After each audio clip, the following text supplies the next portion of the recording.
آج وہی ہوا جس کا ڈر مجھے ہمیشہ سے رہتا تھا۔ آج شام کے وقت گھر آیا، کھانا کھایا تو بھانجی نظر نہ آئی، تو اس کو دیکھنے کو بہت دل کیا۔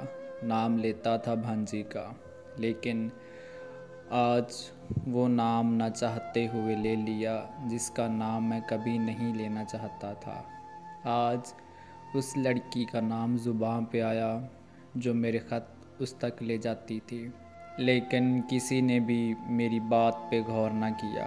یہ تو شکر ہے کہ کسی نے میری بات توجہ سے سنی ہی نہیں تھی، ورنہ گھر والے اس نام کے بارے میں پوچھتے تو میرے پاس کوئی جواب نہ ہوتا۔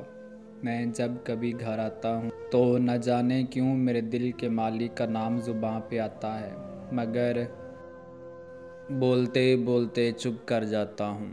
مجھے پتہ نہیں ایسا کیوں لگتا ہے کہ وہ میرے ہی گھر میں رہتی ہے۔ ہر وقت ایسا لگتا ہے کہ میرے کہیں آس پاس ہی ہے۔ گھر آتے ہی کئی بار ایسا ہوا ہے کہ اس کا نام لے کر پوچھنے ہی نہ لگ جاؤں کہ وہ کہاں ہے، کہیں نظر نہیں آ رہی، لیکن پھر نہیں پوچھتا۔ یہ تو خدا کا شکر ہے کہ آج نام قاصد کا لیا تھا، سیدھا اسی کا نہیں۔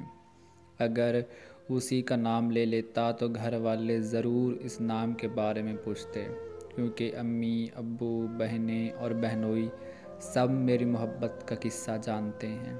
آج تو بس قاصد کا نام لیا تھا، لیکن ایک دن ضرور سیدھا اسی کا نام ہی بول دوں گا۔